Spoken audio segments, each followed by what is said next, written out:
नमस्कार दोस्तों, अभी मैं उपस्थित हूँ लोक जनशक्ति रामविलास पार्टी के प्रदेश कार्यालय में। हमारे साथ जुड़ रहे हैं रंजन सर, प्रवक्ता है, उनसे मैं जानने का प्रयास करूँगा कि बहुत ही संक्षिप्त में पहले तो आज के प्रोग्राम के बारे में छोटे शब्दों में रख दें। देखिए, आज सावन महोत्सव का प्रोग्राम रखा गया था लोक जनशक्ति पार्टी कार्यालय में। आज सारे महिलाएं जुटी थी और हमारे राष्ट्रीय अध्यक्ष जी को सारे महिलाओं ने मिलके आशीर्वाद दिया है। जिस तरीके से बिहार में आप देखे होंगे पिछले 20 साल में महिलाओं के लिए खासकर जो एनडीए सरकार काम करने के लिए प्रतिबद्ध रही है, उसी प्रतिबद्धता को ध्यान में रखते हुए हमारे राष्ट्रीय अध्यक्ष जी भी काम कर रहे हैं। और आज तो खुशी का पर्व था, महोत्सव था, रक्षाबंधन का त्योहार था। हमारे पार्टी ऑफिस में जितनी भी महिला विंग के लोग थे और या अन्य विंग में भी जो महिलाएं थी, सारे महिला मिलकर राष्ट्रीय अध्यक्ष जी को स्वागत किया है उन्होंने। एक सवाल अभी सर ये बन रहा है कि प्रशांत किशोर सर देख रहे हैं कि चिराग पासवान की बहुत तारीफ किए जाती है, इस पर क्या कहिएगा? देखिए, प्रशांत किशोर जी वही बात करते हैं जो राष्ट्रीय अध्यक्ष जी हमारे राजनीति में आते हुए करते रहे हैं।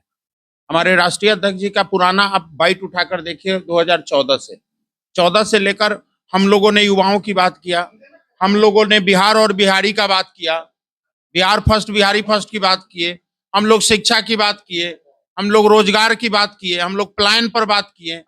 आज उन्हीं सब मुद्दों को लेकर प्रशांत किशोर जी मुकर रहते हैं। तो मुझे लगता है कि कहीं ना कहीं विचारों का संगम है। पार्टी बेशक अलग है, लेकिन हमारी सोच सिर्फ इन सब मुद्दों को लेकर राजनीतिक नहीं होती है। अगर कोई भी दल है, अगर इस तरह के सोच के साथ अगर है तो उनका स्वागत है, काम करें। अब प्रशांत किशोर जी को मौका दिया है जनता ने। अब विधानसभा में पहले वो सड़क पर लड़ाई लड़ते थे, अब सदन में अपनी आवाज बुलंद करें और बाकीपुर की जनता का सेवा करें।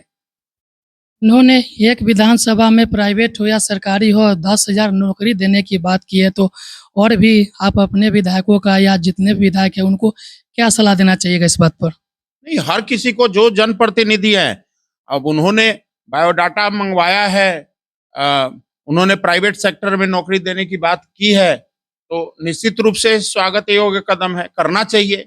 जो भी जनप्रतिनिधि है उनसे जितना भी संभव हो सके, क्योंकि हर विधायक का रिच तो ऐसा नहीं है कि भाई जो इंडस्ट्रियल कनेक्शन उनके हैं रहे हैं, क्योंकि अक्रॉस द कंट्री उन्होंने काम किया है, तो उनके कनेक्शन के बराबर हर किसी का हो जरूरी नहीं। लेकिन मुझे लगता है कि हमारे नेता और हमारे विधायक तत्परता से वो काम करते रहे, बस कैमरा और मीडिया के सामने में हम लोग बोलते नहीं है, हम लोग काम जरूर करते हैं, करने में भरोसा भी रखते हैं, विश्वास भी रखते हैं।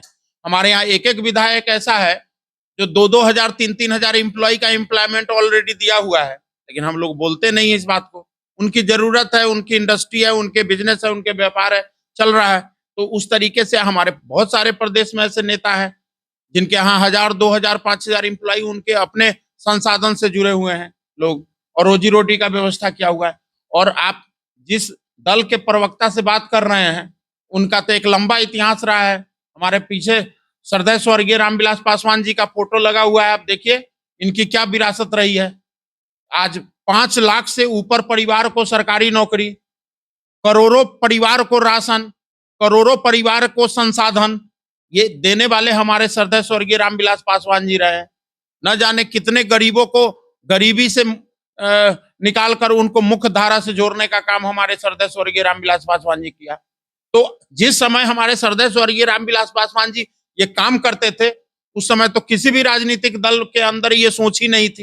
ये सोच लाने वाली पहली बार रोजगार पर हो, चाहे शिक्षा पर हो, चाहे गरीबों के प्रति गरीबी रेखा से उनको बाहर निकाल कर लाने की बात हो, स्वास्थ्य की बात हो, ये सारी बात तो हमारे श्रद्धेय स्वर्गीय रामविलास पासवान जी का देन है, जो कभी किसी ने सोचा ही नहीं है। तो वो आज लोग सोच